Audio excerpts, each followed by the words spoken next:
y otro cuyo estado térmico es diferente, si se los pone en contacto térmico, luego vamos a precisar con más cuidado qué quiere decir esto, al cabo de un tiempo llegan a un estado de equilibrio térmico. Quiere decir que la magnitud que mide su estado térmico es el mismo. Y si hay dos sistemas térmicos que están con un equilibrio, en equilibrio térmico con un tercero, quiere decir que están en equilibrio térmico entre sí. Esto, lo que estoy diciendo, es que dos estados con distinto, dos sistemas físicos con distinto estado térmico, al cabo de un tiempo alcanzan un equilibrio térmico que hace que el estado térmico de A sea igual al estado térmico de B. ¿Cómo se mide el estado térmico? Con un termómetro aceptable, digamos. La sensación térmica no es un termómetro aceptable, por eso que les acabo de comentar que es un sistema que tiene memoria, que no se borra fácilmente. Muy bien.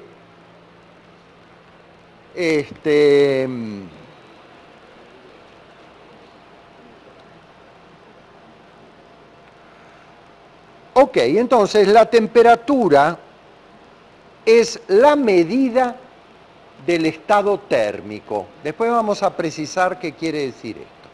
Es una magnitud que la arroja un termómetro, que es una medida de lo que yo voy a llamar el estado térmico. Ya voy a precisar qué es en realidad eso del estado térmico. Lo que sé es que tengo el instrumento que permite caracterizarlo.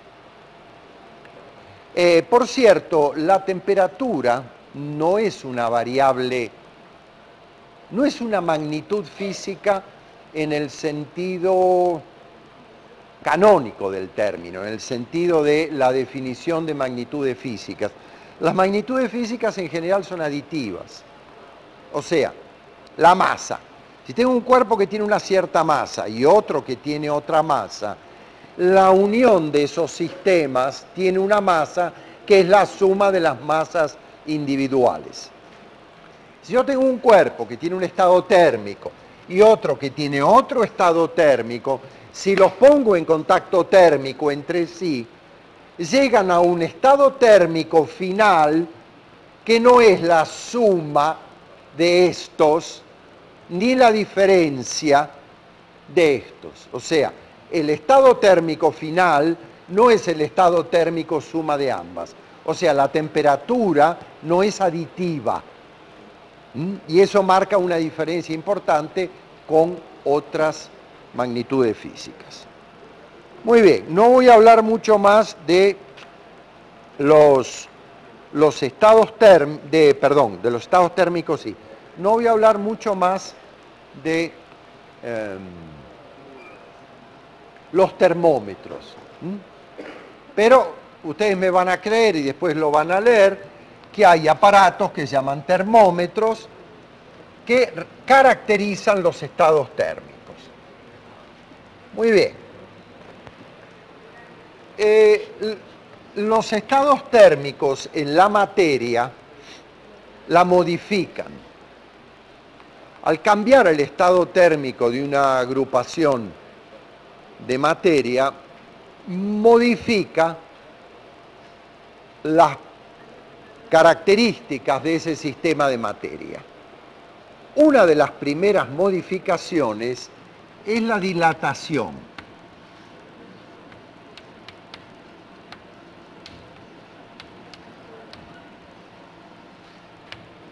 En general, las cosas cuando se calientan se dilatan, o sea, les aumenta el volumen. De modo que si yo tengo una longitud L para una pieza metálica a la temperatura T,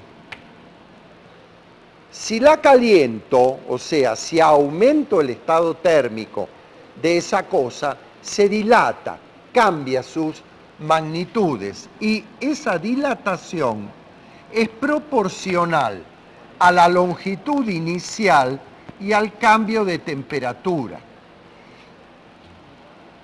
Bueno, aquí me quedó algo. Esto es proporcional. Este signo quiere decir proporcional. Lo voy a escribir así.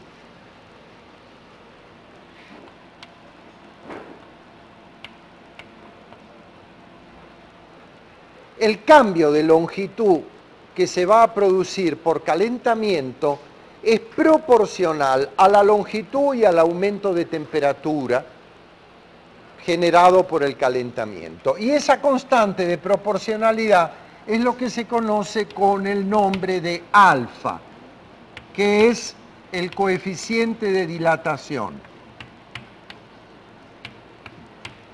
El coeficiente de dilatación se define como el cambio de longitud por unidad de longitud y por unidad de aumento de temperatura. Para los sólidos, este alfa es más o menos constante, de modo que dL se puede escribir como alfa L dt, y si uno integra esta expresión, resulta que dL sobre L es igual a alfa dt, lo cual quiere decir que la integral de dL sobre L es igual a la integral de alfa dt. Perdón. Al integrar esto de L sobre L, queda el logaritmo de L. Igual, si alfa es constante, sale alfa de t. Y esto es lo mismo, tomando los antilogaritmos, que decir que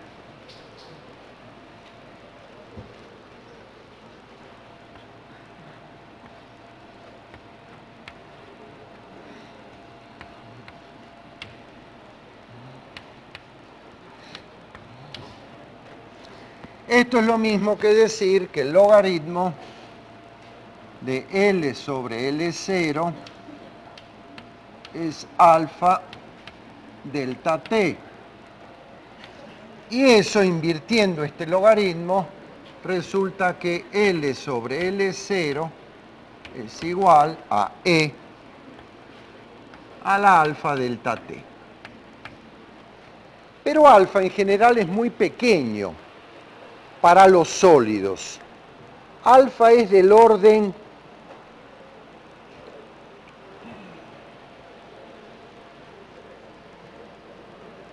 ya les voy a decir.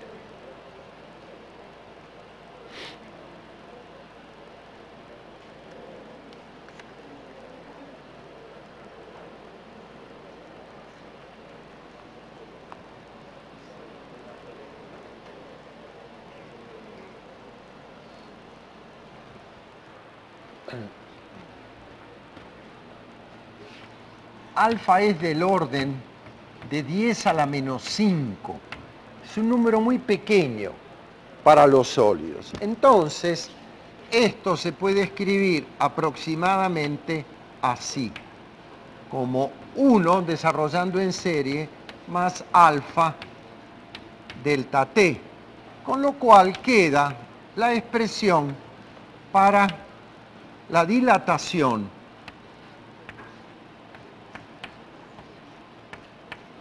de los sólidos, que es la que uno utiliza generalmente.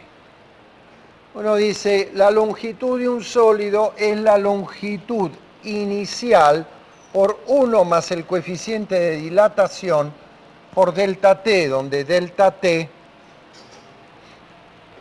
es igual a t menos t0. Vamos a escribirlo bien.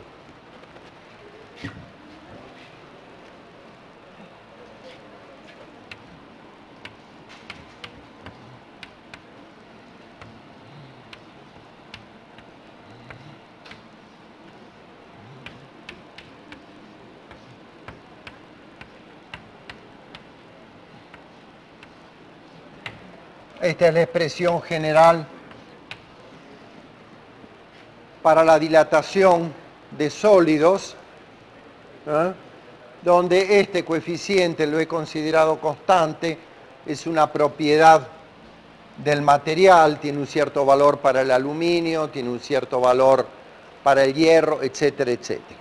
En general, los conductores tienen coeficientes de dilatación mucho más importantes que los elementos que no son conductores del calor, ni los conductores de la electricidad. Precisamente, una de las razones por las cuales los rieles de ferrocarril o de metro, si ustedes los miran con cuidado, un riel es una cosa así.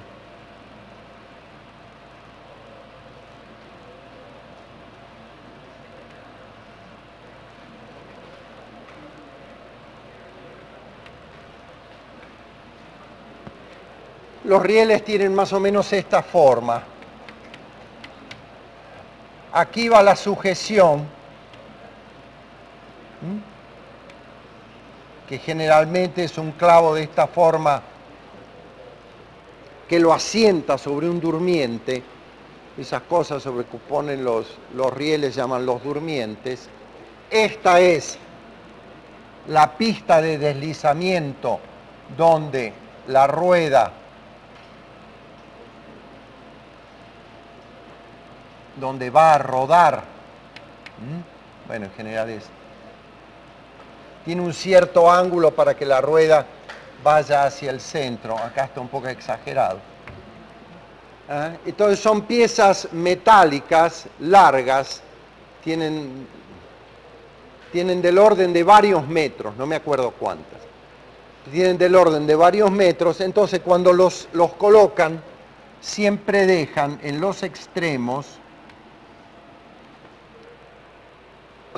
una cierta junta de aire, nunca se pegan los rieles uno con otro, porque esta cantidad de material metálico, por el paso del tren o por variaciones térmicas que generalmente está a la intemperie, se va a dilatar, ¿verdad? Y la dilatación en presencia de otro que también se dilata tiende a que el riel se deforme y sea inseguro para el paso del convoy. Entonces se deja lo que se llama una junta de dilatación. Con frecuencia se hace también con las cerámicas del piso, muy en particular con las cerámicas que están sometidas a la luz del sol. Se les deja una junta de dilatación para que no se partan por dilatación térmica en un recinto donde no tienen lugar para aumentar sus dimensiones. Muy bien. Eso en el caso de las dilataciones térmicas de sólidos.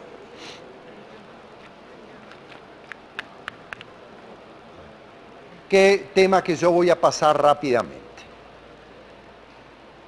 Ahora me voy a concentrar a partir de este momento en un sistema físico en particular, que son los gases.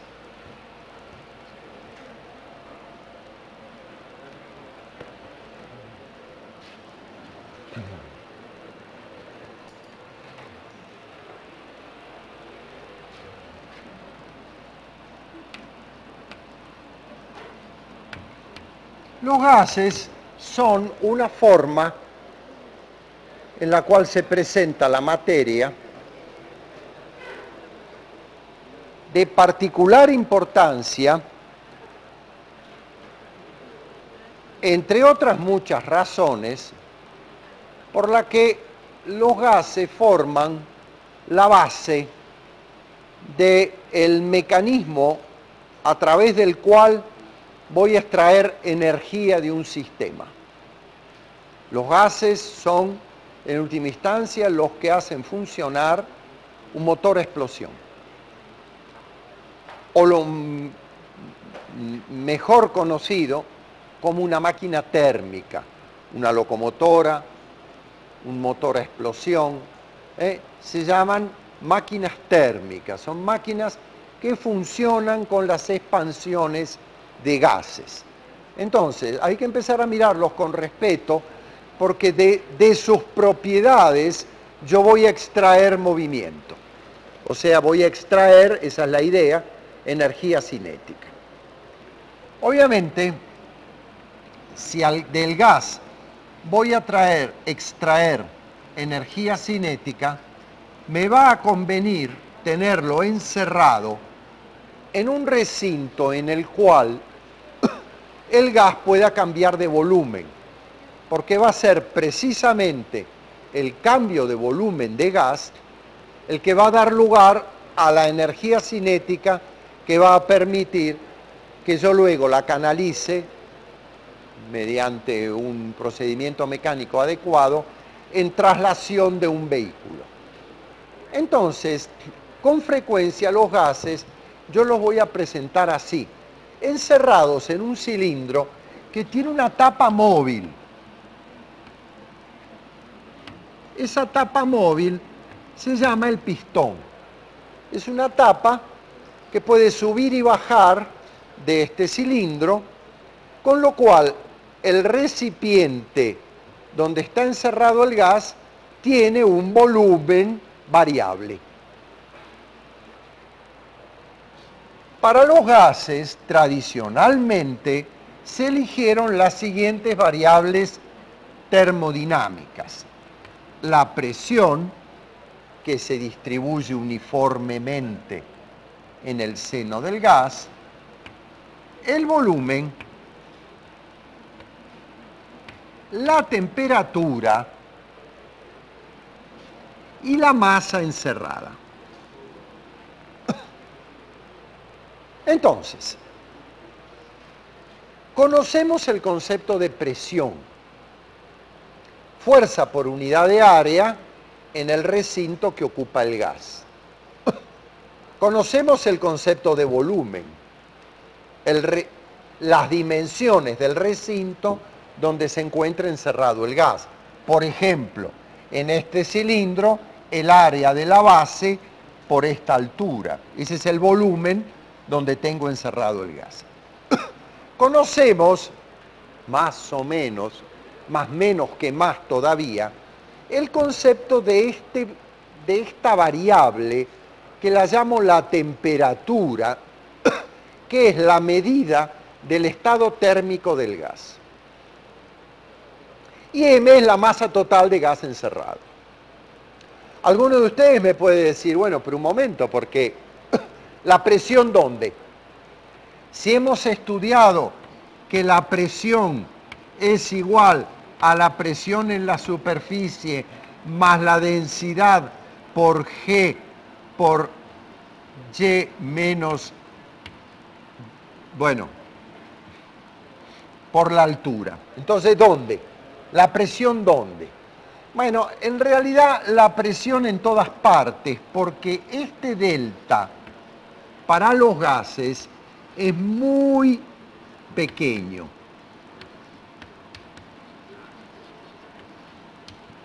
La densidad de los gases es muy baja. Entonces, la variación de la presión con la altura es importante a nivel atmosférico. Cuando yo subo 100 metros, 200, 500, 1000, 10.000, donde va un jet, pero en realidad en 20, 30 centímetros, este término es totalmente despreciable para el caso de las dimensiones de un cilindro. Entonces voy a considerar que la presión de un gas es uniforme en el seno del recipiente donde lo tengo almacenado. Ojo, es una aproximación. O sea, esto es aproximadamente igual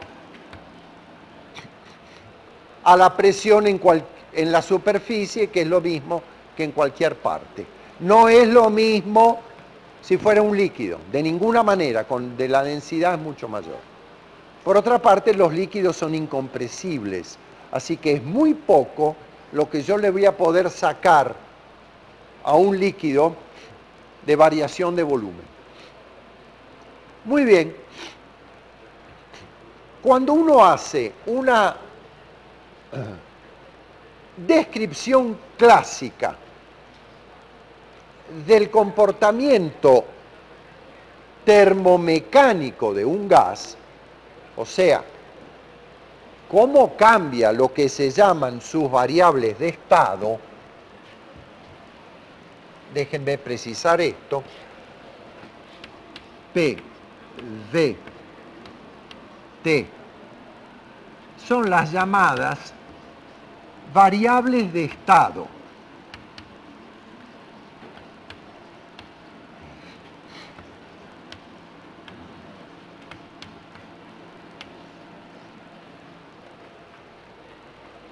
¿Por qué se llaman variables de estado? Bueno, primero porque son variables, porque no tienen siempre el mismo valor.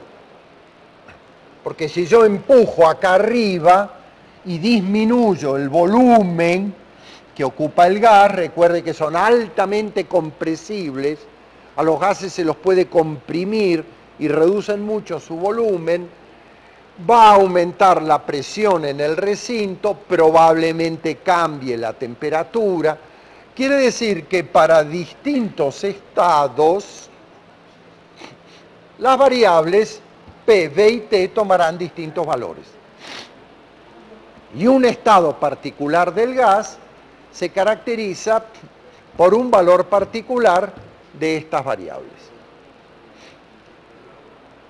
Históricamente, a través de experimentos, se llegó a conocer que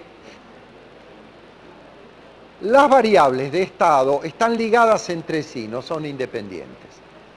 A través de dos leyes, la de Gay-Lussac y la de Boyle-Mariotte, ya en el siglo XVII, los albores de la máquina térmica, ya se sabía que había relaciones entre estas variables para un gas encerrado en un cilindro. Esas dos leyes se pueden resumir en una sola,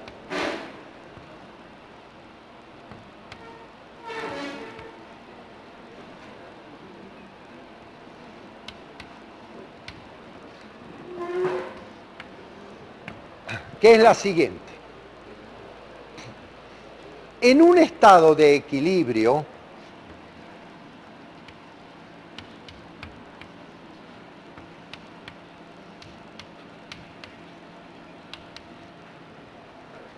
un estado de equilibrio es un estado en el cual el gas no va a evolucionar por sí mismo.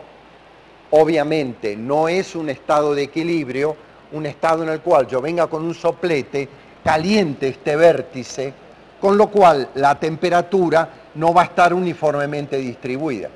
Si yo dentro del gas tengo lo que se llama un gradiente de temperatura, o sea, la temperatura cambia dentro del recinto, entonces es evidente que eso no es un estado de equilibrio. Al cabo de un cierto tiempo la temperatura se va a uniformizar.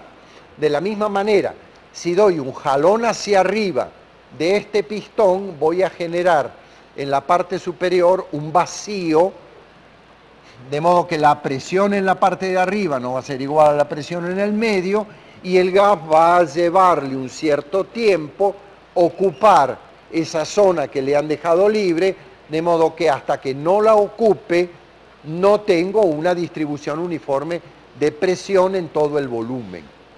Entonces, estoy hablando de estados de equilibrio.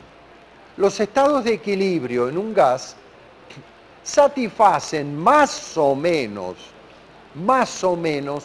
esta ecuación. El producto de la presión por el volumen sobre la temperatura es una constante. ¿Por qué digo más o menos? Y porque eso funciona para temperaturas relativamente bajas y presiones relativamente altas, pero no demasiado. Entonces, aquello que satisface esta ecuación se lo llama, ¿alguien sabe? ¿Cómo? Un gas ideal. Que a veces son una muy buena aproximación de la realidad. Cuando las variables de estado satisfacen esta relación, se lo llama un gas ideal. Muy bien. Y esos gases ideales son útiles porque me van a permitir hacer funcionar las máquinas térmicas.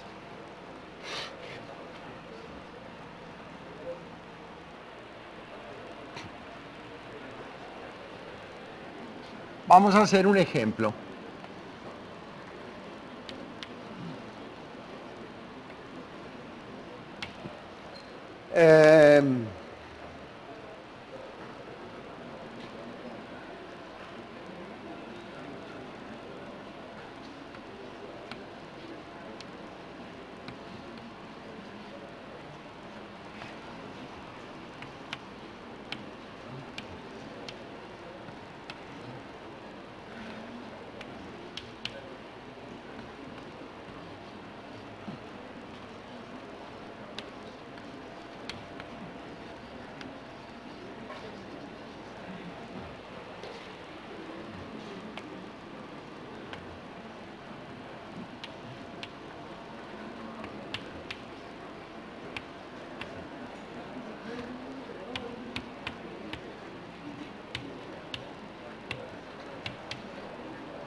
Ok, el ejemplo dice, calcula el trabajo que puede obtenerse de un gas ideal que evoluciona a temperatura constante. Eso quiere decir lo siguiente.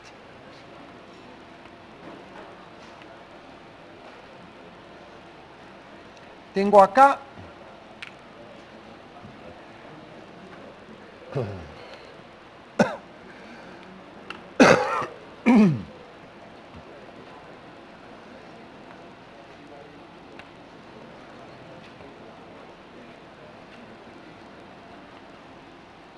encerrado en un cilindro una cierta cantidad de gas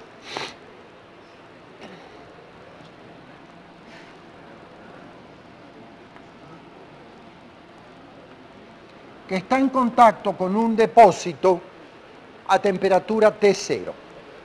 O sea, lo tengo en contacto, supónganse, con una masa de agua muy grande que está a cierta temperatura. Luego el gas, por contacto, como aquí hay equilibrio térmico, el gas tiene una temperatura T0 durante toda su evolución. Tengo que precisar ahora cuánto vale la constante esa de los gases. El resultado experimental, debí decirlo antes, es que P por B sobre T es igual al número de moles encerrado en el gas por una constante R que es igual a 8,3 joules